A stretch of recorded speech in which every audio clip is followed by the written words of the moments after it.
kasih-Mu. Dunia tidak bisa menjauhkan kami dari kasih-Mu. Dunia tak bisa menjauhkanku dari kasih-Mu. Dunia tak bisa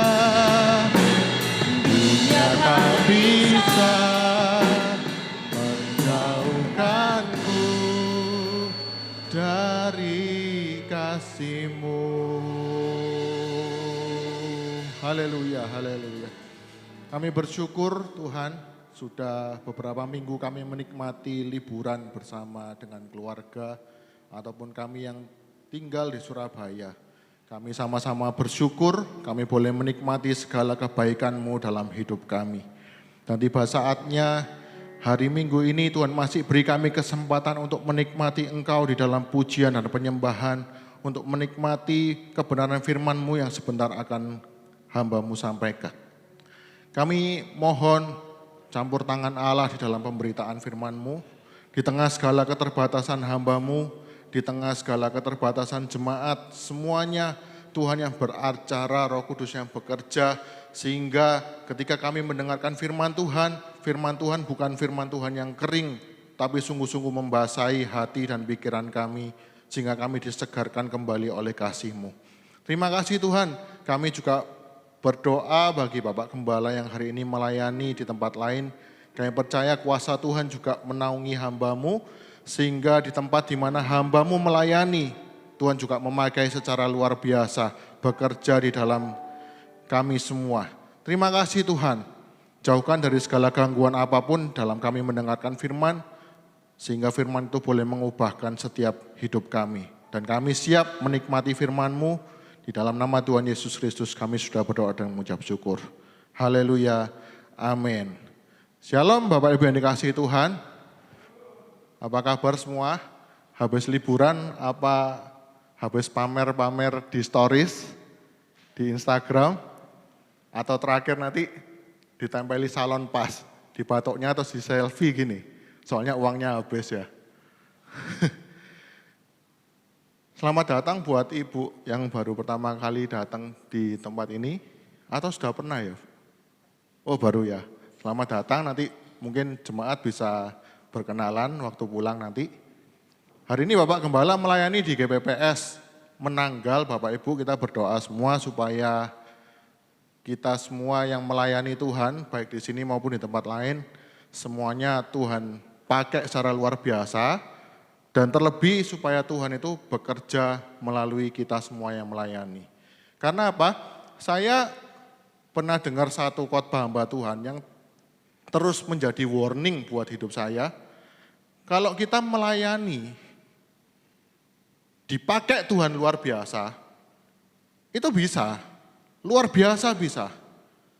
Tapi jangan lupa, seringkali kita lupa bahwa Tuhan itu kadang-kadang bisa cuma memakai hidup kita untuk menjadi berkat buat orang lain, tapi Dia tidak pernah bekerja di dalam hidup kita. Ini paling mengerikan bagi orang-orang yang melayani di mimbar, Bapak Ibu. Orang bisa diberkati dengan pelayanan kita luar biasa. Wah, khotbahnya bagus, main musiknya bagus, pelayanannya bagus semuanya. Tapi Tuhan tidak pernah bekerja di dalam hidup kita. Itu sangat bisa loh Bapak Ibu. Terbukti apa? Di dalam Matius pasal yang ke-7. Aku tidak pernah kenal kamu. Kalau Tuhan bekerja dalam hidup kita, tidak mungkin Tuhan tidak kenal. Karena pernah bekerja dalam hidup kita, selalu bekerja dalam hidup kita. Nah Bapak Ibu mungkin yang dalam tanda petik jemaat biasa, mungkin yang dalam ibadah enggak melakukan apa-apa, jangan salah. Doa Bapak Ibu itu sangat dibutuhkan bagi orang-orang yang melayani di mimbar. Supaya Tuhan itu terlebih dulu bekerja di dalam kehidupan orang-orang yang melayani Tuhan. Amin Bapak Ibu. Jadi waktu kita menaikkan doa penyembahan, puji-pujian kepada Tuhan, itu saudara mendukung juga orang-orang yang melayani Tuhan. Minta supaya Tuhan itu bekerja melalui hidup kita semua. Amin, Bapak Ibu. Hari ini saya mau menyampaikan satu firman Tuhan yang penting. Ya menurut saya penting lah. Kalau nggak penting ngapain saya khotbahkan ya kan. Saya beri tema kasih karunia yang mengubahkan. Kasih karunia yang mengubahkan. Sebelum saya masuk lebih jauh dalam firman Tuhan, Saya mau mengajak kita semua membayangkan satu hal ya Bapak Ibu. Saya dapatkan beberapa minggu setelah saya belajar, saya ajak kita semua merenungkan satu hal. Bayangkan kita semua di dompet kita ini ada uang 100 juta lah, cash gitu ya. 100 juta cash. Tolong ditampilkan gambarnya aku. Kalau uang 100 juta ini saudara yang kita punya, kita kasih kepada orang gelandangan, kasih semua loh, kita bagi-bagi sama gelandangan. Itu yang kita lakukan disebut apa Bapak Ibu? Sedekah. Ngasih sumbangan. 100 juta dibagi rata misalkan satu orang 50 ribu sampai uang kita habis 1 juta, namanya apa? Sedekah.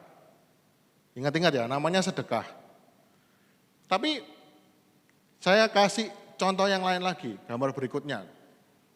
Kalau saya punya 100 juta, saya kasih kepada pejabat, namanya apa? Pejabat atau hakim atau dalam tanda petik polisi misalkan. Namanya apa Bapak Ibu? Gratifikasi. Bahasa Jermannya suap. Kalau dikasih kepada orang miskin tadi apa? Namanya apa? Sedekah. Kalau dikasih kepada hakim atau pejabat atau pegawai negeri misalkan supaya urusan kita lancar, namanya apa? Gratifikasi. Lebih keren sedikit bahasanya. Berikutnya, gambar berikutnya. Kalau kita 100 juta di tengah jalan ditodong pistol kita, mau nggak mau 100 juta kita dikasihkan kepada dia, namanya apa? Dirampok namanya. Kalau Bapak Ibu perhatikan satu hal yang unik di sini, perbuatannya sama nggak? Ngasih uang, benar nggak? Perbuatannya sama nggak ngasih uang? Sama. Nominalnya sama nggak? Sama. Tapi kok namanya bisa beda-beda Bapak Ibu? Satu kepada orang miskin namanya sedekah. Kalau kepada pejabat namanya gratifikasi. Kalau kepada perampok, ya namanya dirampok. Tidak mungkin kita sampai rumah habis dirampok, loh mana duitnya yang 1 juta, ditanya istrinya misalkan. Aku tadi mari ngasih sedekah sama orang yang ngerampok. Enggak mungkin toh Bapak Ibu. Pertanyaannya apa yang membedakan? Apa yang membedakan Bapak Ibu? Cuma satu kata, motivasi. Kita semua harus sadar, saya pernah katakan bahwa kekristenan yang kita percaya hari ini, itu bukan kekristenan yang agamawi. Kekristenan itu bukan berbicara perbuatan baik, perbuatan baik. Sampai ada orang tuh bilang, wah kamu buat apa percaya Kristen? Semua agama loh sama, semua ngajari perbuatan baik, semua ngajari berbuat baik sama orang lain, semua ngajari persembahan kepada Tuhan, semua ngajari ngasih sumbangan, ngasih orang miskin, semua ngajari kok. Apa bedanya Kristen dengan agama lain? Semua agama sama. Orang ngomong kayak gitu Bapak Ibu. Tapi kekristenan jangan lupa.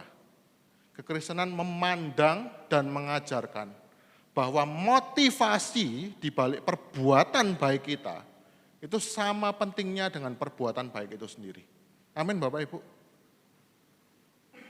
Kekristenan itu bukan cuma gini loh. Kamu pokoknya berbuat baik, kamu pokoknya beribadah, kamu pokoknya ngasih persepuluhan, kamu ngasih macam-macam. Kamu harus doa, kamu harus berpuasa, macam-macam. Tapi kekristenan gini, kenapa kamu berpuasa, kenapa kamu kasih persembahan, kenapa kamu beribadah kepada Tuhan, kenapa kamu berdoa, itu sama pentingnya dengan yang kita lakukan.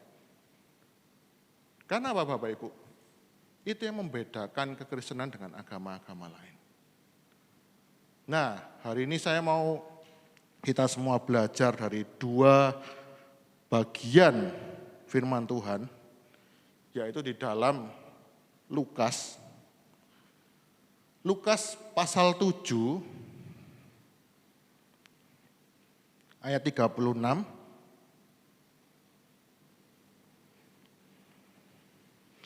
Lukas pasal 7 ayat 36.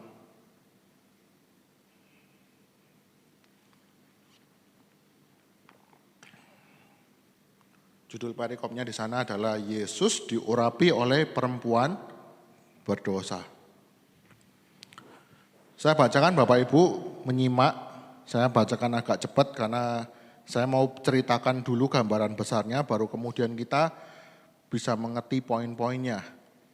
Lukas pasal yang ke-7 ayat 36. Seorang Farisi mengundang Yesus untuk datang makan di rumahnya. Yesus datang ke rumah orang Farisi itu, lalu duduk makan. Di kota itu ada seorang perempuan yang terkenal sebagai orang berdosa. Ketika perempuan itu mendengar bahwa Yesus sedang makan di rumah orang Farisi itu, datanglah ia membawa sebuah buli-buli pualam berisi minyak wangi. Ayat 38. Sambil menangis, ia pergi berdiri di belakang Yesus dekat kakinya, lalu membasahi kakinya itu dengan air matanya dan menyekanya dengan rambutnya. Kemudian ia mencium kakinya dan meminyakinya dengan minyak wangi itu. Ketika orang Farisi yang mengundang Yesus melihat hal itu, ia berkata dalam hatinya, jika ia ini nabi, tentu ia tahu siapakah dan orang apakah perempuan yang menjamahnya ini. Tentu ia tahu bahwa perempuan itu adalah seorang berdosa. Ayat yang ke-40, lalu Yesus berkata kepadanya, Simon, ada yang hendak kukatakan kepadamu. Sahut Simon, katakanlah guru. Ayat 41, ada dua orang yang berhutang kepada seorang pelepas hutang. Yang seorang berhutang 500 dinar, yang lain 50. Karena mereka tidak sanggup membayar, maka ia menghapuskan hutang kedua orang itu. Siapakah di antara mereka yang akan terlebih mengasihi dia? Jawab Simon, aku kira dia yang paling banyak dihapuskan hutangnya. Kata Yesus kepadanya, betul pendapatmu itu. Saya ajak loncat supaya tidak terlalu lama. Ayat yang 47. Sebab itu aku berkata kepadamu, dosanya yang banyak itu telah diampuni, sebab ia telah banyak berbuat kasih. Tetapi orang yang sedikit diampuni, sedikit juga ia berbuat kasih. Kemudian kita pindah perikop dulu ke perikop satunya yang anak yang hilang.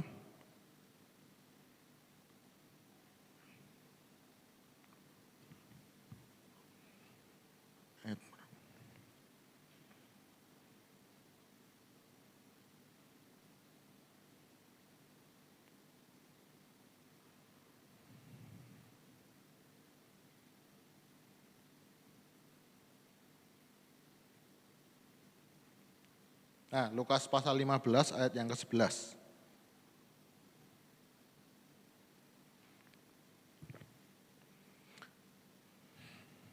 Saya bacakan. Perumpamaan tentang anak yang hilang. Yesus berkata lagi, ada seorang mempunyai dua anak laki-laki. Kata yang bungsu kepada ayahnya, Bapa, berikanlah kepadaku bagian harta milik kita yang menjadi hakku. Lalu ayahnya membagi-bagikan harta kekayaan itu di antara mereka. Beberapa hari kemudian anak bungsu itu menjual seluruh bagiannya itu, lalu pergi ke negeri yang jauh. Di sana ia memboroskan harta miliknya itu dengan hidup berfoya-foya. Setelah dihabiskannya semuanya, timbullah bencana kelaparan di dalam negeri itu, dan ia pun mulai melarat.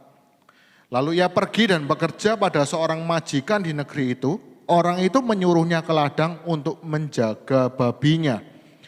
Lalu ia ingin mengisi perutnya dengan ampas yang menjadi makanan babi itu, tetapi tidak seorang pun yang memberikannya kepadanya.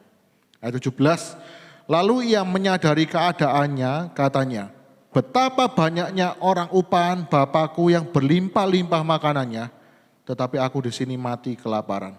Aku akan bangkit dan pergi kepada Bapakku dan berkata kepadanya, Bapa, aku telah berdosa terhadap sorga dan terhadap Bapa. Aku tidak layak lagi disebutkan anak Bapa. Jadikanlah aku sebagai salah seorang upahan Bapa. Maka bangkitlah ia dan pergi kepada bapaknya. Ketika ia masih jauh, ayahnya telah melihatnya, lalu tergeraklah hatinya oleh belas kasihan. Ayahnya itu berlari mendapatkan dia, lalu merangkul dan mencium dia. Kita loncat ke ayat yang 25, Bapak Ibu. Tetapi anaknya yang sulung, maksudnya anak yang tidak minggat tadi, anak yang sulung, berada di ladang dan ketika ia pulang dan dekat ke rumah, ia mendengar bunyi seruling dan nyanyian tari-tarian. Lalu ia memanggil salah seorang hamba dan bertanya kepadanya, apa arti semuanya itu? Jawab hambanya, adikmu telah kembali dan ayahmu telah menyembelih anak lembu tambun karena ia mendapatnya kembali dengan sehat. Maka marahlah anak sulung itu dan ia tidak mau masuk. Lalu ayahnya keluar dan berbicara dengan dia. Tetapi ia menjawab ayahnya katanya, telah bertahun-tahun aku melayani Bapa dan belum pernah aku melanggar perintah Bapa. Tetapi kepadaku belum pernah Bapa memberikan seekor anak kambing untuk bersukacita dengan sahabat-sahabatku. 30. Tetapi baru saja datang anak bapa yang telah memboroskan harta kekayaan bapa bersama-sama dengan pelacur-pelacur. Maka bapa menyembelih anak lembu tambun itu untuk dia. Amin. Saudara, dua perikop ini punya satu kesamaan. Tuhan sama-sama mau menunjukkan kasih-Nya kepada orang yang berdosa. Kalau yang perikop tadi perempuan orang yang berdosa tadi, Tuhan itu mau menunjukkan kasih-Nya kepada orang perempuan yang dianggap berdosa. Ada orang yang bilang wanita ini pelacur. Tapi belum tentu juga Bapak Ibu. Kalau saya baca tafsiran-tafsiran, belum tentu dia pelacur. Bisa jadi dia orang Samaria, yang satu dianggap orang-orang kawin campur. Yang perikop kedua, Tuhan itu sama-sama mau menunjukkan kasih-Nya kepada anak yang hilang.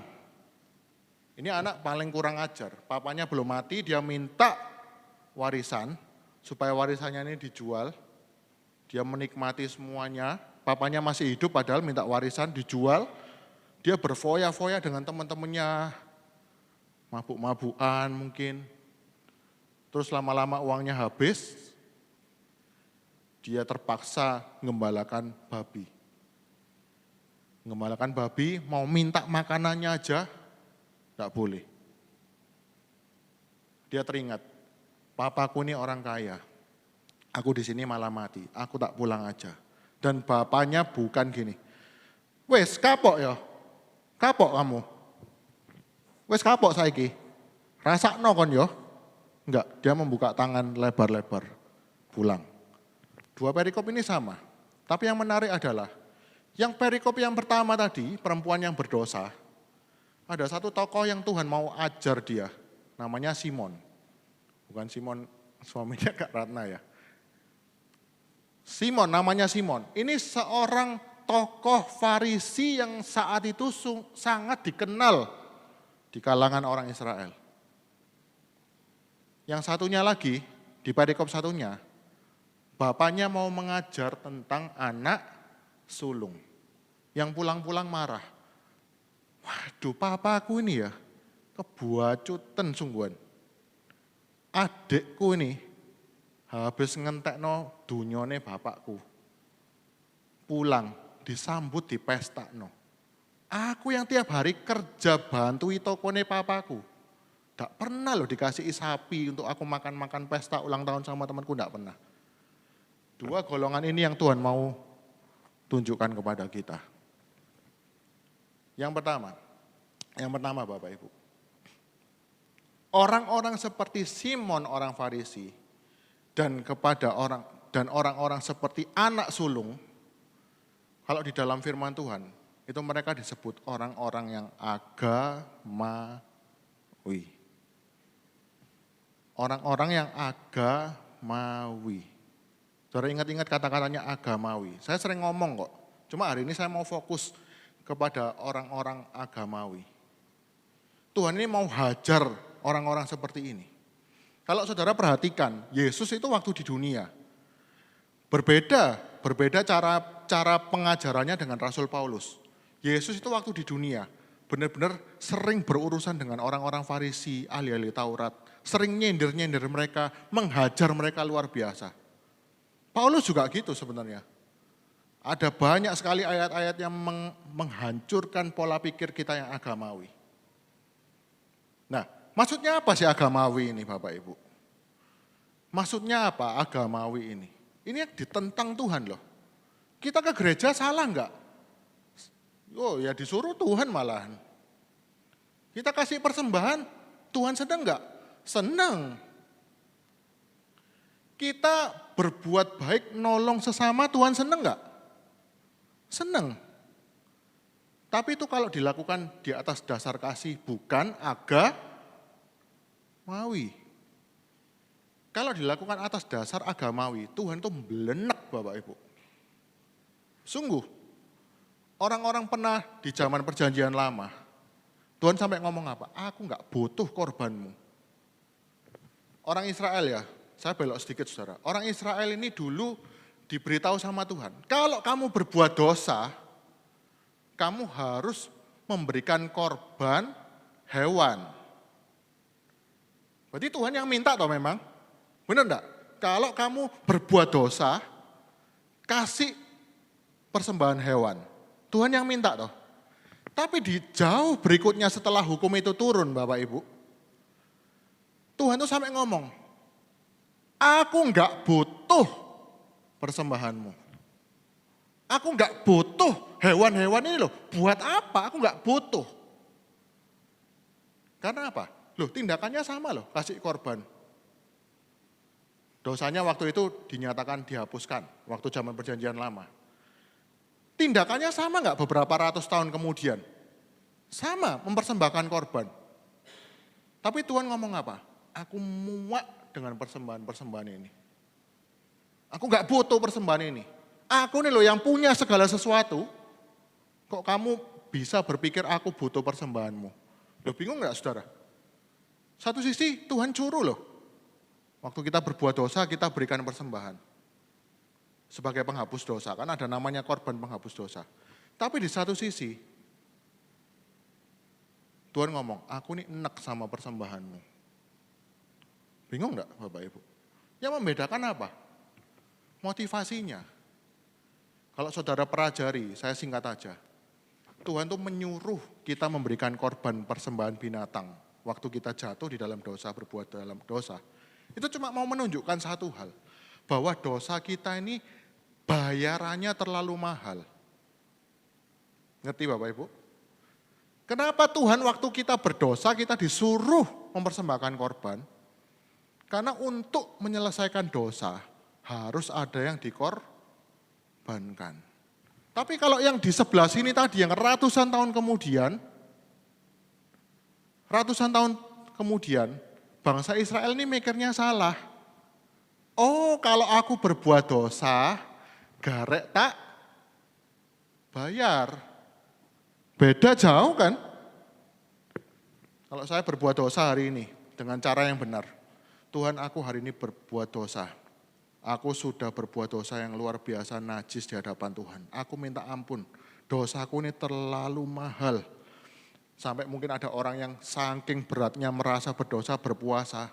Tuhan aku mau hari ini berpuasa, aku sungguh-sungguh menyesal. Aku menyakiti engkau, aku ampuni.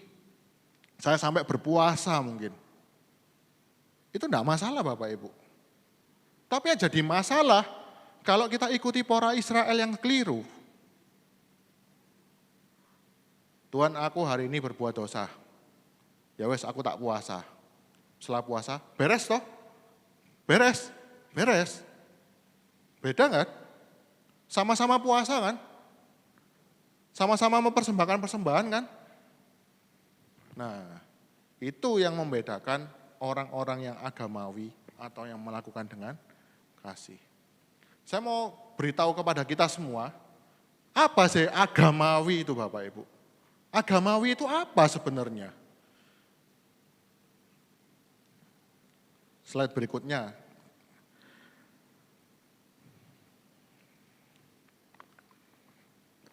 Oh, saya di sini pakai tulisannya legalistik Bapak Ibu. Legalistik, sama sebenarnya pengertiannya. Legalistik, kita baca sama-sama, memiliki spirit transaksional dengan Tuhan atas segala sesuatu yang dikerjakan untuk mendapatkan sesuatu atau menghindari sesuatu. Saya tadi bilang, ada orang-orang ibadah dari 100 jemaat, dari 30 jemaat yang hadir hari ini. Semua sama-sama beribadah enggak? Sama-sama nyanyi enggak? Sama. Tapi yang membedakan adalah motivasi. Orang agamawi itu melakukan sesuatu di dalam agama untuk mendapatkan sesuatu dari Tuhan. Atau untuk menghindari hidupnya dari sesuatu. Saya kasih contoh Bapak Ibu. Ada orang itu ngomong gini, aku kuapok bolos kebaktian. Aku kuapok bolos kebaktian. Aku kemarin liburan, aku nggak kebaktian. Aku kuapok. Loh apa kok? Aku mestinya ibadah, malah liburan di tol, aku dituabrak dari belakang. Mobilku penyok, dar. Terus, aku tuh sampai entek puluhan juta buat benerin mobilku. Aku makanya kuapok, wis karuan aku mending nang gereja. Cuma modal 20.000, aja kolektor. Aman tapi, gak keserempet mobilku. Daripada aku membelani liburan, tapi di bengkel aku entek 20 juta, puluhan juta. Itu agamawi Bapak Ibu. Jadi berikutnya, tetap ibadah enggak dia? Tetap. Tapi dengan pikiran apa? Supaya mobilku aman. Supaya keluargaku aman. Supaya rumahku aman. Supaya finansialku aman. Supaya masalahku diselesaikan sama Tuhan. Sama loh ibadah Bapak Ibu. Sama-sama ibadah memuji Tuhan, mungkin dia kasih persembahan lebih besar, sama loh. Tapi yang Tuhan tentang adalah spirit agamawi. Saya kan pernah tanya toh kepada kita semua. Saya tuh kadang-kadang lihat kayak bapak-bapak, ibu-ibu yang cukup tua di gereja yang sudah lama gitu. Wah, seminggu bisa datang ibadah itu 7 kali. Setiap hari kalau di pelang gereja itu ada 7 kegiatan. Dia ikuti semuanya loh. Belum lagi kalau diajak koncone ke persekutuan doa lain, diikuti lagi. Kalau kita tanya, AI, kenapa kok AI rajin kayak gini? Nek misalnya AI enggak datang sekali ibadah loh, kira-kira terjadi apa sih AI? Misalkan jawab saya, iya nyo. AI itu kapan lalu pernah, biasanya seminggu 7 kali itu full ikut persekutuan doa, tapi sekali itu bolos, ketiduran AI. Putune AI langsung sakit, bojone AI langsung sakit. Wes AI ini kuapok, lek bolos. Kapan lalu pernah bolos ibadah lagi, tokone AI kerampokan.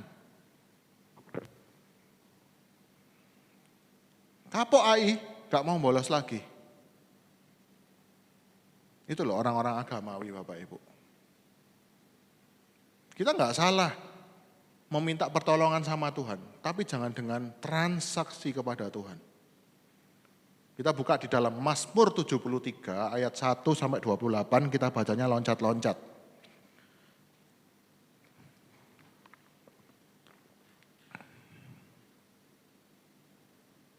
Mazmur pasal 73, ayat yang pertama. Sesungguhnya, Mazmur Asaf, sesungguhnya Allah itu baik bagi mereka yang tulus hatinya, bagi mereka yang bersih hatinya. Tetapi aku sedikit lagi maka kakiku terpleset, nyaris aku tergelincir. Sebab aku cemburu kepada pembual-pembual. Kalau aku melihat kemujuran orang-orang fasik. Sebab kesakitan tidak ada pada mereka, sehat dan gemuk tubuh mereka. Mereka tidak mengalami kesusahan manusia dan mereka tidak kena tulah seperti orang lain. Sebab itu mereka berkalungkan kecongkaan dan berpakaian kekerasan. Dan itu dikatakan terus sampai ayat yang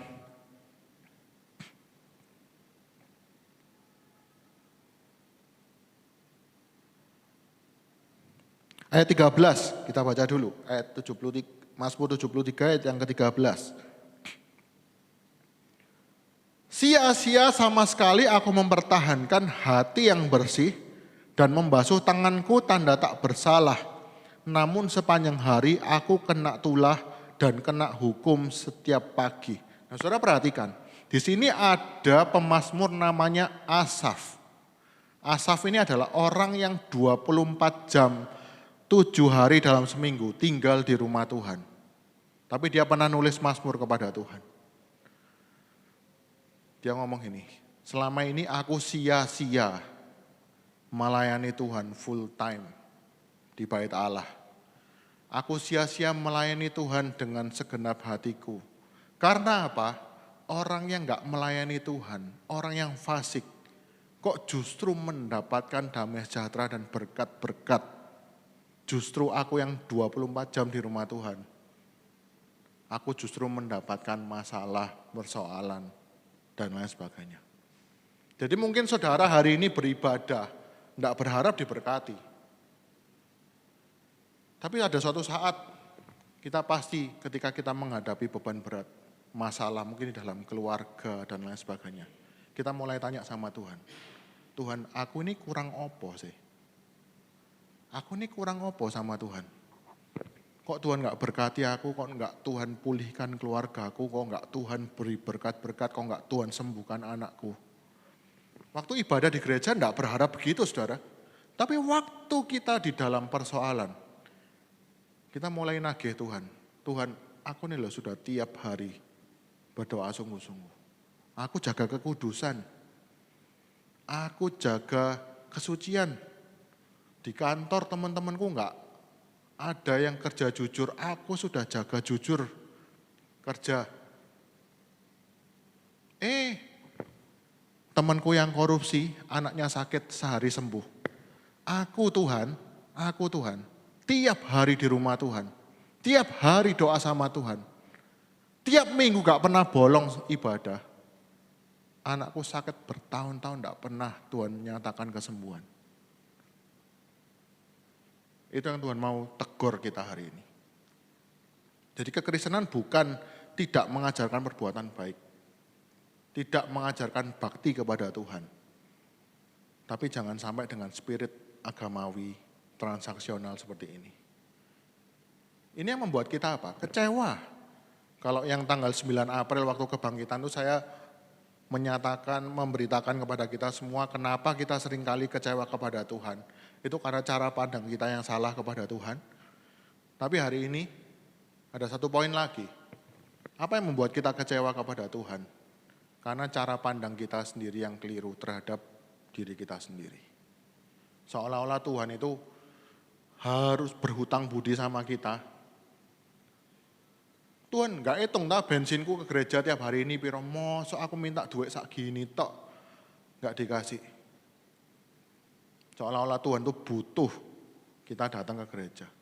Kita minta ampun sama Tuhan Bapak Ibu. Minta ampun supaya kita gak kecewa. Tuhan aku berarti selama ini capek ibadah, datang ibadah supaya aku dapat sesuatu. Kita minta ampun sama Tuhan Bapak Ibu. Saya pun tidak luput dari pemikiran seperti ini Bapak Ibu. Dulu saya pernah lama di sebuah gereja yang mengajarkan seperti ini loh. Waktu saya masih di luar kota. Dia ngomong, kamu ke gereja, Kamu besoknya ulangan gak apa-apa. Kamu ke gereja belajar malam subuh. Kamu semakin tubuhmu tersiksa, Tuhan tuh nanti akan turun tangan berkati ulanganmu. Loh, sungguh saudara, saya tidak omong kosong, bersumpah di hadapan Tuhan.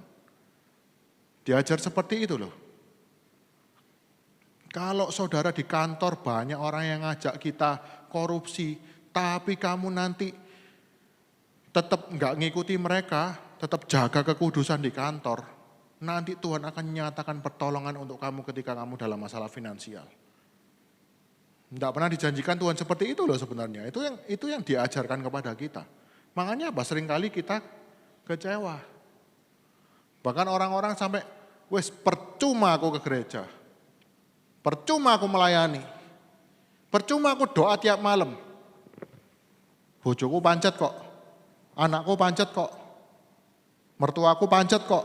Papa mamaku pancet kok. Dompetku pancet kok. Percuma aku semua melakukan semua ini untuk Tuhan. Itu karena kita melakukan dengan spirit agamawi, legalistik, yang transaksional dengan Tuhan.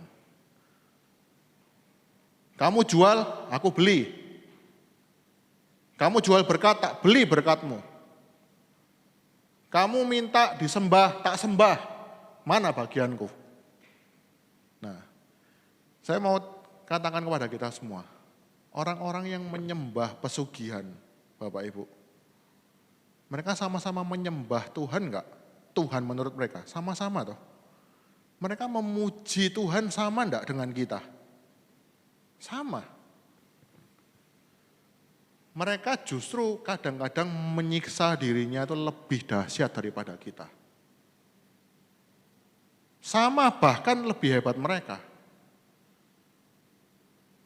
Kita ini ya, misalkan, maaf ya saudara ya, misalkan datang ke gereja 9:30, kita diranjang masih enak-enak jam 9:15. Lah, ini baru bangun. Kalau mereka saudara ya, orang-orang yang di agama lain ya, saya tidak sebut agama apa. Mereka ada ritual jam 10 pagi, datangnya jam berapa? Bisa jam 10 malam sebelumnya. Kita 15 menit sebelumnya. Sama, yang membedakan apa? Motivasi.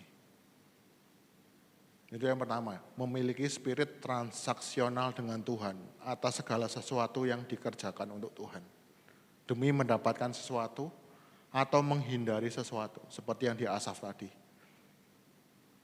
Berarti selama ini kita hidup kudus, hidup beribadah kepada Tuhan. Itu demi kita sendiri. Apa bedanya dengan mereka? Itu yang Tuhan mau hancurkan melalui kebenaran firman Tuhan. Berikutnya yang kedua.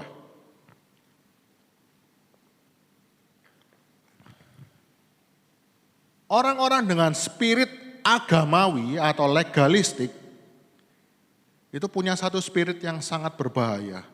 Menghakimi orang berdosa dengan spirit merasa lebih benar dan lebih layak di hadapan Tuhan dibandingkan orang lain.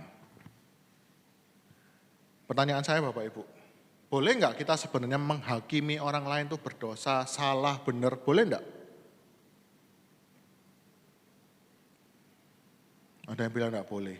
Salah, boleh Bapak Ibu. Boleh. Wong Tuhan Yesus itu loh ya, dan Paulus di dunia ini sering kok nyerang orang. Kamu salah. Waktu Paulus ketemu Petrus, kamu munafik. Loh kalau gitu kan Paulus berarti melanggar perintah jangan menghakimi dong. Nah celakanya kita ini seringkali salah dalam hal seperti ini.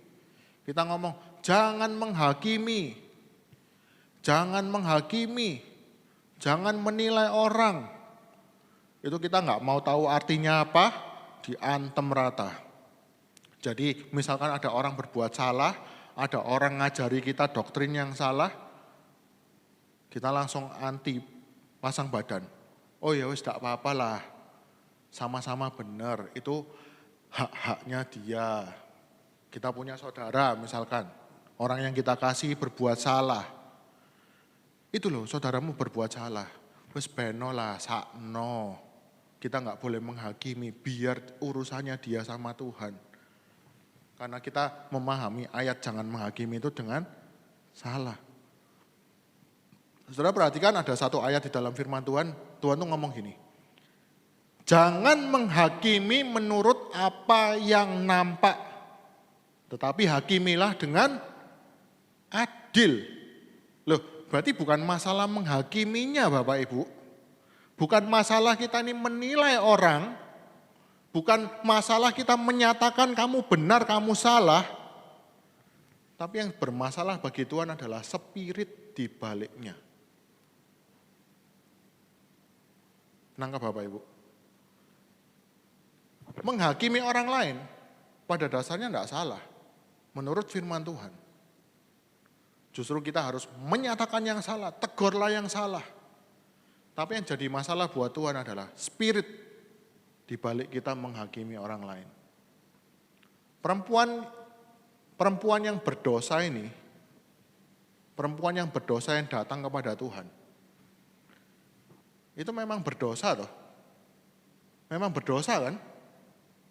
Tuhan nggak bilang gini loh, nggak bilang gini sama Simon yang ngundang dia tuh. Ngawur aja itu fitnah, dia ini bukan perempuan berdosa, nggak gitu Bapak Ibu. Benar-benar dia perempuan berdosa. Dugaan saya dia memang pelacur, maaf. Kita harus nyatakan pelacur itu salah, berdosa. Tapi jangan sampai spirit kita ini spirit menghakimi yang salah. Coba kita renungkan dulu. Kelihatannya mukanya agak bingung. Tuhan itu waktu melihat sikapnya Simon tuan rumahnya yang mengundang tadi itu kepada perempuan berdosa ini. Tuhan nggak ngomong gini, Simon kamu mikir perempuan ini berdosa tak? Enggak, dia ini perempuan baik-baik kok. Dia korban fitnah. Enggak loh Bapak Ibu. Tuhan Yesus ngomong. Tuhan ngomong ini memang perempuan berdosa. Dan dia butuh pengampunan dari Tuhan. Nah seringkali kita menghakimi orang berdosa. Sama seperti Simon tuan rumah tadi. Simon tuan rumah. Dia ngomong apa? Dia ini katanya Tuhan, dia katanya Nabi. Kok nggak tahu sih perempuan ini siapa? Kok kakinya mau dipegang seenaknya gitu? Secara nggak langsung dia ngomong apa? Aku nih loh orang benar, layak menerima Tuhan datang ke rumahku. Perempuan berdosa ini kok bisa-bisanya mencium kaki Yesus seenaknya. Kok bisa datang kepada Tuhan itu dengan seenaknya. Katanya ini Tuhan, katanya ini Nabi. Kok gak tahu perempuan ini perempuan siapa? Kan harusnya maha tahu toh. Harusnya dilarang toh. Orang berdosa, minggir-minggir.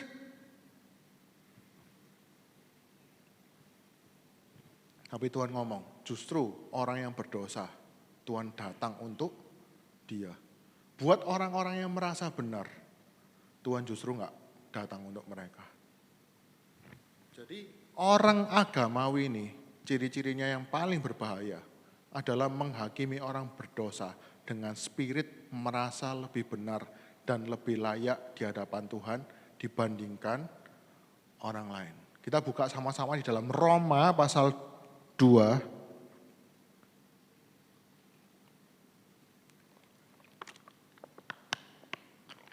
Ayat yang pertama.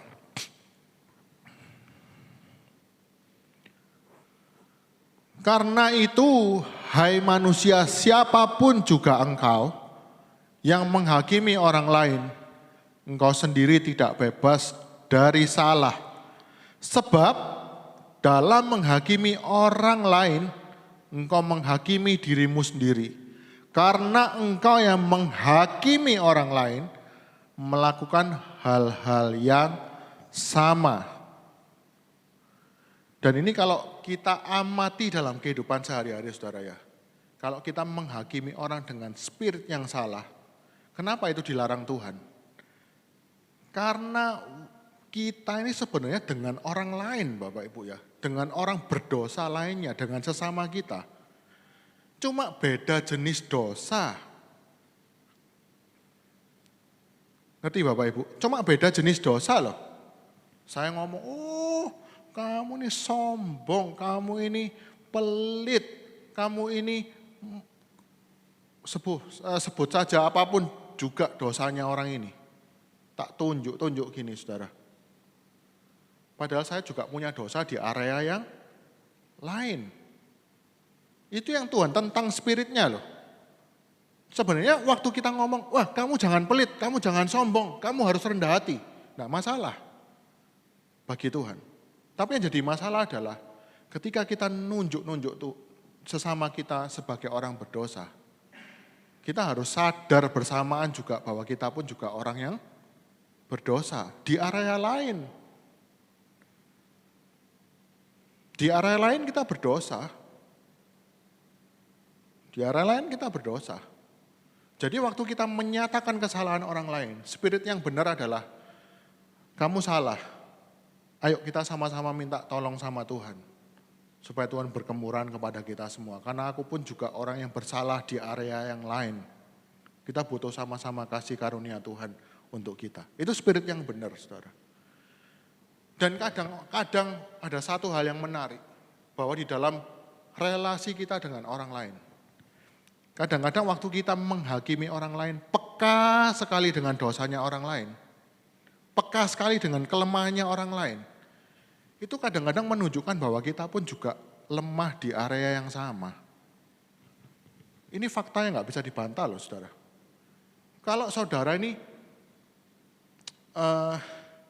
begitu peka dengan orang lain yang misalkan, wah sombongnya minta ampun. Sombongnya minta ampun, wah omongannya semuanya tinggi. Kita menghakimi orang seperti itu. Biasanya apa Bapak Ibu? Kita pun satu frekuensi kok dengan dia. Karena apa? Kita peka. Misalkan ada orang, wah ini cabul, ini porno, ini haus, bla bla bla, tunjuk. Yang kita bisa peka dengan dosanya orang lain. Kita pun juga biasanya peka dengan dosa yang sama karena dosa itu juga kita miliki. Wah orang ini sombong gini. Kita peka sekali dengan dosanya orang lain. Karena biasanya dosa yang sama itu juga kita sedang bergumul. Sehingga kita begitu peka dengan dosanya orang lain. Itu peringatan Tuhan Yesus untuk kita semua.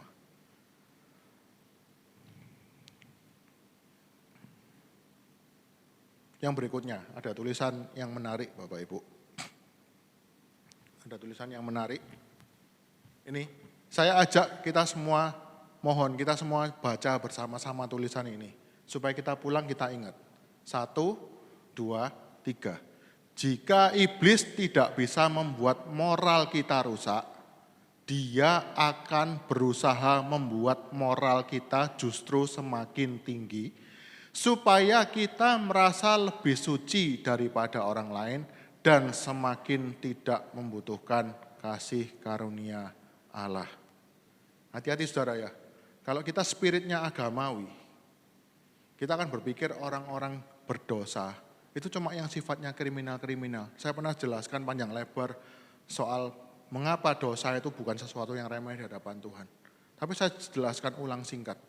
Kalau kita berpikir dosa itu cuma berzina, dosa itu cuma mencuri, dosa itu cuma membunuh, dosa itu cuma berbuat cabul, pornografi, narkoba. Itu terlalu sempit Bapak Ibu. Kalau iblis tak bisa menggoda kita untuk jatuh dalam area-area ini, gampang bagi iblis. Kita dibuat lebih suci, semakin hidup alim gitu. Tapi lama-kelamaan kita akan merasa lebih suci dari orang lain dan tidak merasa membutuhkan kasih karunia Allah. Ini camkan baik-baik Bapak Ibu. Ini selalu kalau saya merasa menghakimi orang lain, kata-kata ini selalu keluar dari pikiran saya. Sungguh. Jujur Bapak Ibu, saya pernah itu bergumul di dalam sebuah dosa. Saya sampai pernah puasa, saya kepingin lepas dari dosa ini. 2 bulan gagal, 3 bulan gagal. 6 bulan hampir berhasil saya ngulangi dosa itu lagi. Tapi ada satu fase benar-benar saya bisa lepas. Dalam tanda petik lepas, saya tidak mengulangi perbuatan yang sama loh. Saya mulai mikir apa? Setelah saya berhasil lewati setahun, 2 tahun. Saya mikir apa? Wah, aku sekarang ini naik level. Jadi saya lepas dari dosa yang ini, yang saya gumulkan bertahun-tahun, lepas, tapi saya terjerat kepada dosa yang lain. Dosa merasa sombong, gak butuh Tuhan. Kalau ada orang yang masih bergumul di sana, saya lihat gini, masih diikat. Aku ini loh, wes lepas. Jadi jangan pikir iblis itu selalu mengarahkan kita tuh kepada hal-hal yang cabul, hal-hal yang berzina, hal-hal yang korupsi, mencuri, membunuh. Saya pernah katakan kan, Tuhan Yesus ngomong, kamu mungkin bukan orang pembunuh, tapi waktu kamu benci kepada orang lain, sama kok. Kita kan mikirnya apa? Wah, aku loh enggak pernah membunuh, kamu loh kriminal pernah masuk penjara, aku loh enggak pernah membunuh.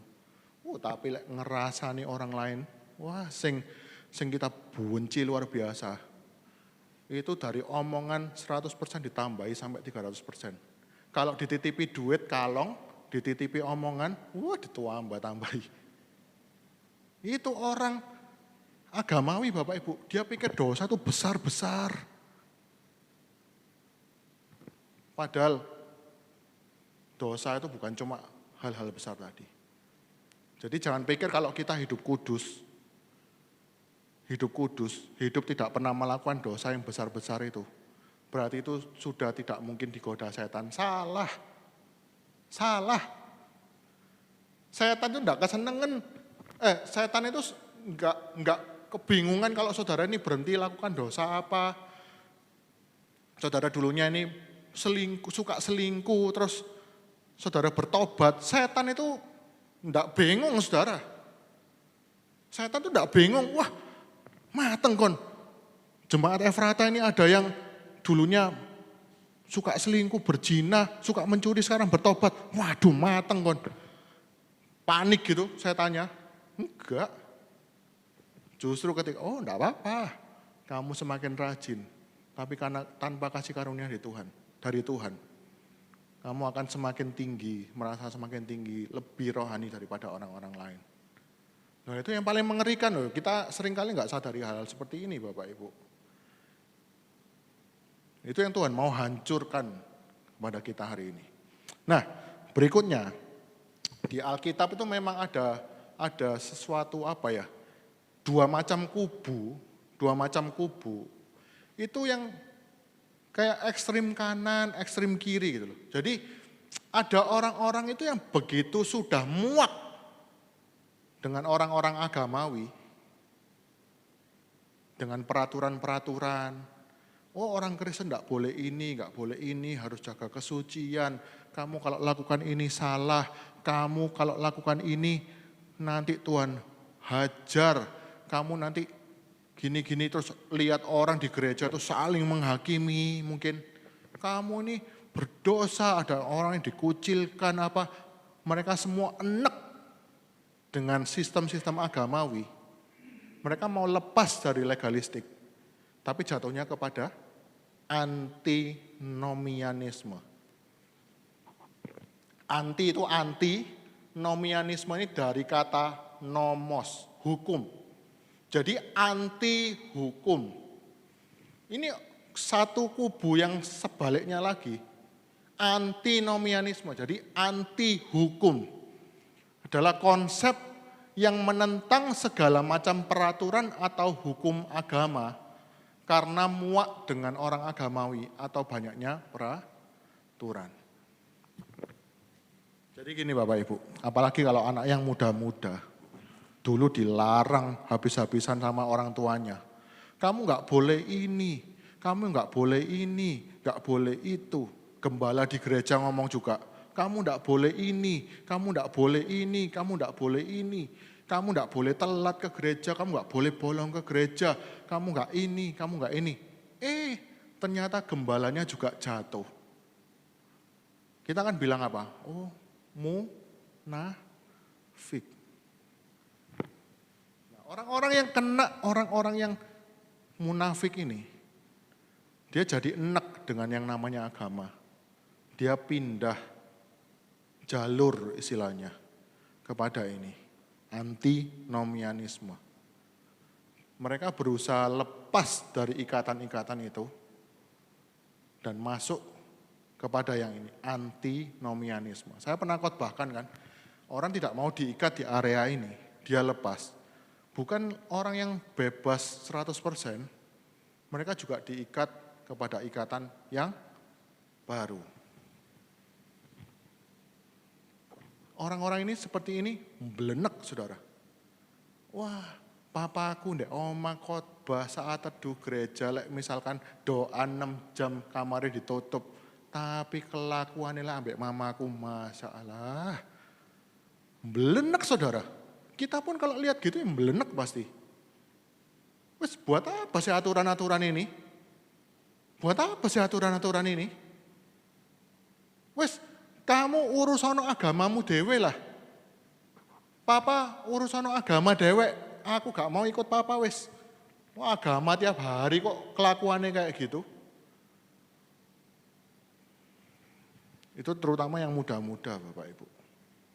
Ngapain aku diatur-atur kayak gini? Orang gajah dibelangkoni, iso khotbah gak iso ngelakoni. Nah, saya pakai belangkon mirip, gajah dibelangkoni. Itu antinomianisme Bapak Ibu ya. Antinomianisme. Seperti anak yang bungsu tadi. Aku ini diatur di rumah, di pagar kanan kiri, aku tak karuan minggat aja keluar dari rumah, tak mau diatur. Ini obat yang salah Bapak Ibu. Obat dari spirit legalisme tadi, bukan spirit antinomianisme. Ini ibaratnya saudara mau bebas dari darah tinggi, tapi minum obat mencret. Saudara aslinya enggak mencret, minum obat yang keliru jadi malah bedegelen. Obat-obat ini loh, seringkali orang itu cari jalan keluar ini salah. Namanya antinomianisme. Dan coba misalkan saudara gak mau diatur. Banyak orang-orang di sosial media dia ngomong gini, wah agama itu cuma aturan-aturan yang dibuat manusia sendiri supaya manusia itu ditakut-takuti supaya mereka nurut. Wes, kita ini enak hidup bebas. Kita ini enak hidup itu freedom. Yang ngomong kayak gitu barusan masuk penjara karena apa? Pakai narkoba. Dia mau dapat kelegaan dengan cara keluar dari sistem agamawi. Tapi dia bikin sistem sendiri, sistem antinomianisme. Apakah mereka mengalami damai sejahtera? Enggak. Buktinya apa? Pakai narkoba. Kalau memang cara untuk kita lepas dari agamawi tadi adalah antinomianisme, maka orang itu semua sejahtera. Orang yang tidak beragama itu semua sejahtera, bahagia. Tapi ternyata enggak loh Bapak Ibu. Orang-orang yang menolak Tuhan mati-matian, dia pikir dia bisa lepas merdeka. Malah bunuh diri banyak kok. Itu spirit yang keliru. Jadi bagaimana solusinya? Solusinya adalah bukan legalistik, bukan antinomianisme, tapi solusinya adalah kasih karunia. Ini yang enggak ada solusi di tempat lain. Enggak ada solusi di kepercayaan lain. Kalau kepercayaan lain Bapak Ibu, mereka mau datang kepada Tuhan, mereka harus menguduskan diri terlebih dahulu, baru bisa datang kepada Tuhan. Tapi kalau di dalam kekristenan, cara kerja Kristus adalah dengan cara kasih karunia. Kita baca ulang di dalam Lukas pasal yang ke-7, ayat yang ke-38. Oh, ayat yang 41.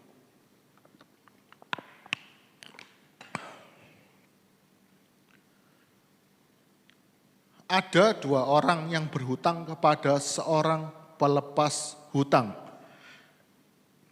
Yang seorang berhutang 500 dinar, yang lain 50. Karena mereka tidak sanggup membayar, maka mereka menghapuskan hutang kedua orang itu. Siapakah di antara mereka yang akan terlebih mengasihi dia? Jawab Simon. Orang ini padahal pinter loh Bapak Ibu. Dia ngomong, aku kira dia yang paling banyak dihapuskan hutangnya. Kata Yesus kepadanya, betul pendapatmu itu. Saya mau tanya Bapak Ibu, kalau seandainya, bayangkan sekarang aja, saya tiba-tiba datang misalkan ke Om Jo.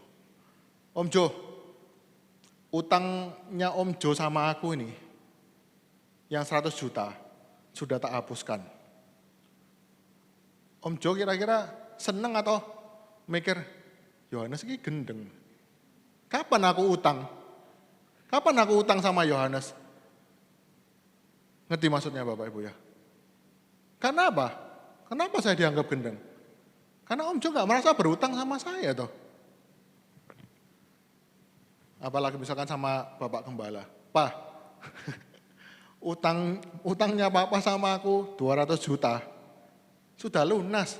Saya dibawa masuk rumah sakit jiwa Pak ini. Ngomong apa orang ini? Karena apa? Gak merasa berutang. Itu cuma contoh ya Bapak, bukan berarti gak merasa berutang, bukan. Tapi maksudnya saya mau tunjukkan kepada kita. Kita merasa kasih karunia Allah itu tidak terlalu besar. Kalau kita merasa tidak terlalu berdosa. Injil itu kenapa sih disebut kabar baik Bapak Ibu? Karena sebelumnya ada kabar buruk, yang berdosa dibinasakan. Jadi Injil adalah kabar baik. Nah, bagaimana kabar baik itu bisa bekerja di dalam hidup kita kalau kita tidak merasa butuh terhadap Injil?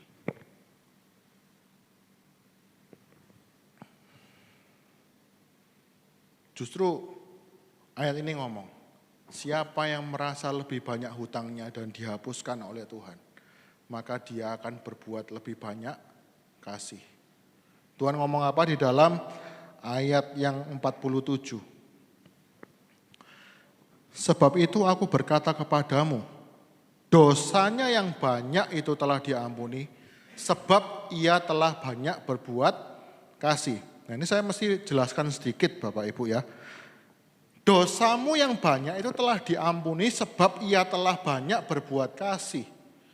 Nah hati-hati kalau kita baca ayat-ayat seperti ini, seolah-olah dia berbuat kasih, menyebabkan dosanya diampuni. Benar enggak? Dia berbuat kasih minyak gini, baru Tuhan mengampuni. Karena kasihnya dia diampuni. Jadi yang sebagai penyebab adalah perbuatan kasihnya perempuan ini, akibatnya Tuhan mengampuni. Loh kalau kita baca ayatnya kesannya seperti itu loh. Tapi kalau kita melihat ilustrasi yang disampaikan Tuhan Yesus, perumpamaan yang disampaikan Tuhan Yesus, orang itu pasti diampuni dosanya dulu, baru dia bisa berbuat kasih. Jadi kalimatnya itu hati-hati, sebab ia telah banyak berbuat kasih, itu menunjukkan bahwa akibat dia sudah diampuni. Dosanya yang banyak itu telah diampuni sebab ia telah banyak berbuat kasih. Kalau saya gampangkan gini, dosanya yang banyak itu telah diampuni sebab kelihatan dari perbuatan kasihnya. Itulah yang lebih gampang. Sebab kelihatan dari perbuatan kasihnya. Itu persis seperti perumpamaannya. Orang diampuni dulu, baru dia dihapuskan hutangnya dulu, baru dia bisa berbuat kasih. Jadi kita balik ke dalam slide-nya. Urutan cara kerja kasih karunia yang Tuhan berikan untuk kita Bapak Ibu. Allah itu harus nomor satu yang mengerjakan dulu. Allah yang mengerjakan kasih dalam diri kita. Baru manusia ini bisa terdorong untuk berbuat kasih.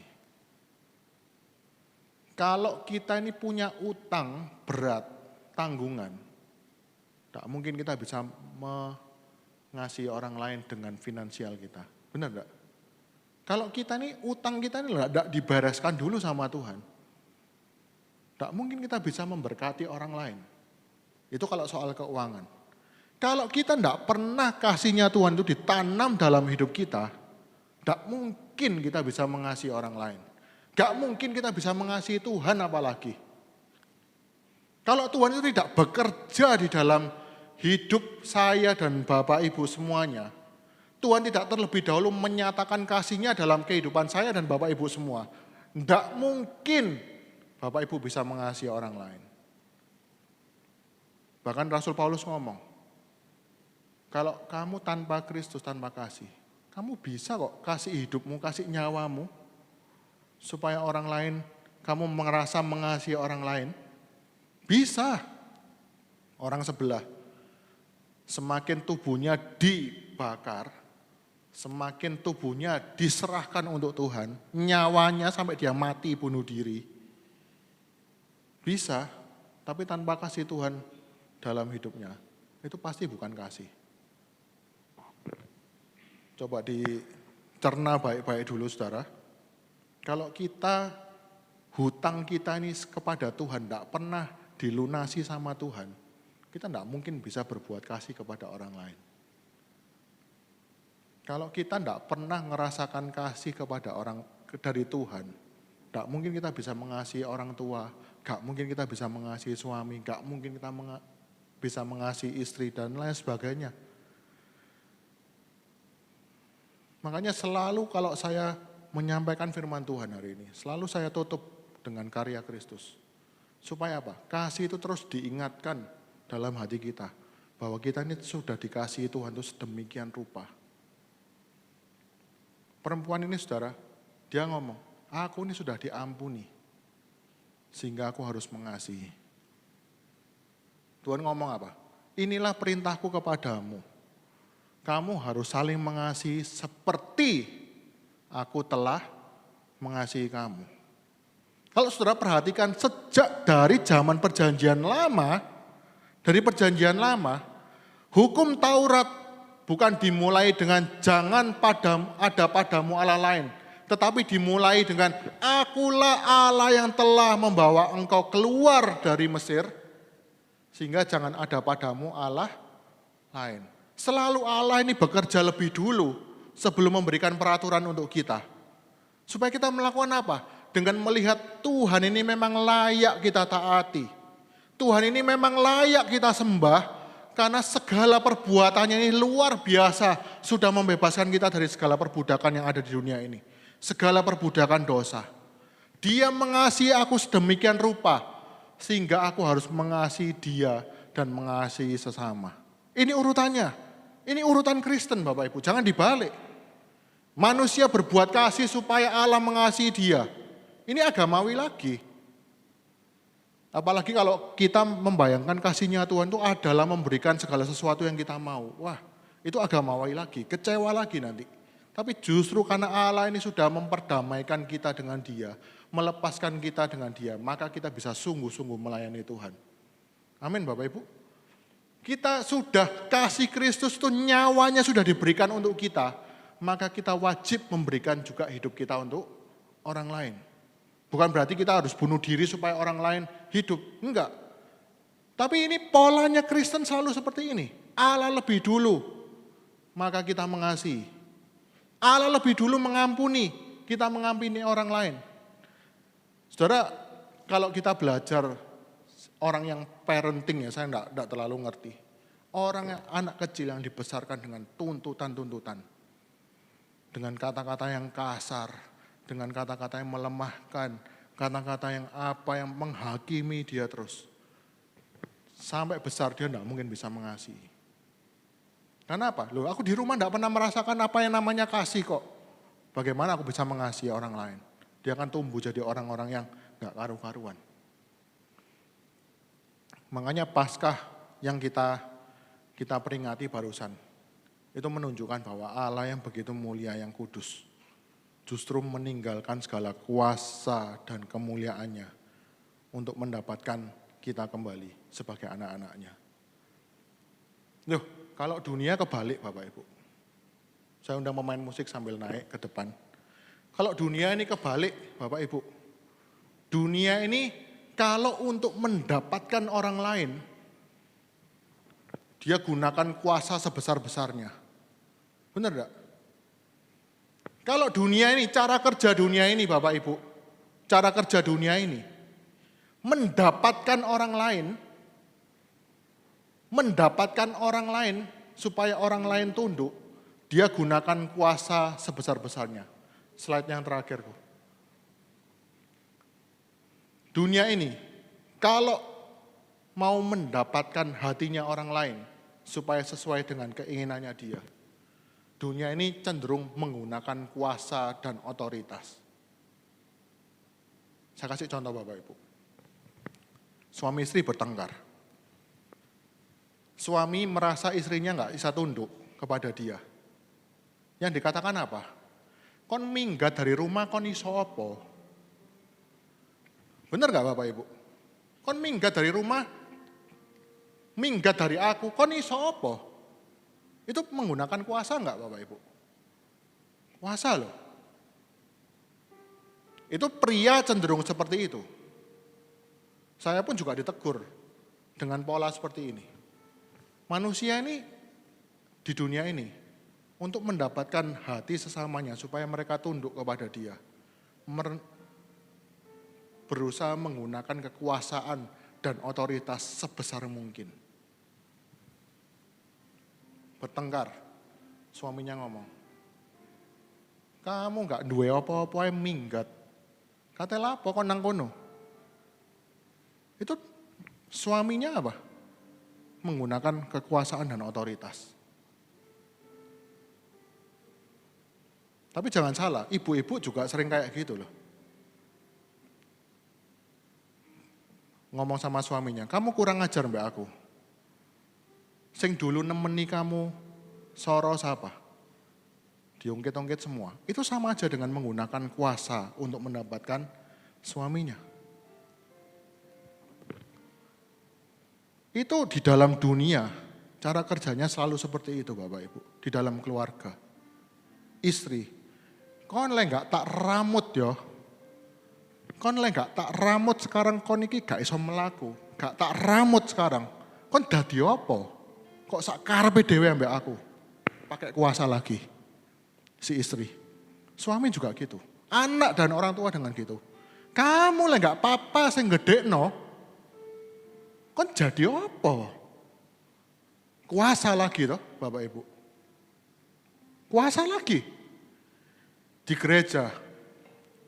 Aku le gak pelayanan hari ini. Gereja iki dadi apa? Kuasa lagi yang dikeluarkan. Papa mama le gak tak hidupi hari ini. Le gak tak nafkahi tiap bulan. Iso apa saiki macam-macam ambek aku. Kuasa lagi Bapak Ibu. Ini dunia loh, kita pun gak terlepas termasuk saya. Gunakan cara-cara seperti ini untuk mendapatkan pengaruh kepada orang lain.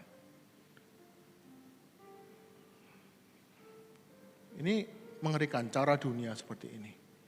Tapi kalau kita lihat polanya Tuhan, justru dia yang seharusnya punya segala kuasa di bumi dan di surga. Untuk mendapatkan kita kembali anaknya seperti Bapak tadi. Bapak yang anaknya hilang. Justru kuasanya ini ditaruh. Ini satu berkat yang luar biasa. Kita pulang hari ini. Bapa di surga demi mengampuni kita, berdamai dengan kita. Kuasa dan kemuliaan itu malah ditaruh, ditinggalkan, ditanggalkan dengan dia menjadi manusia yang rendah. Sehingga kita pun juga harus menanggalkan kuasa kita untuk bisa mengasihi orang lain. Hari ini firman Tuhan tidak menjanjikan bahwa kalau pulang di sini, suami saudara berubah, istri saudara berubah, orang tua saudara berubah, anak menantu saudara berubah, mujizat terjadi Tuhan menjamah mereka. Enggak, hati kita yang diubah sehingga kita bisa mengasihi dengan benar. Kita sudah menerima kasih dari Tuhan sehingga kita harus juga berbuat kasih untuk orang lain.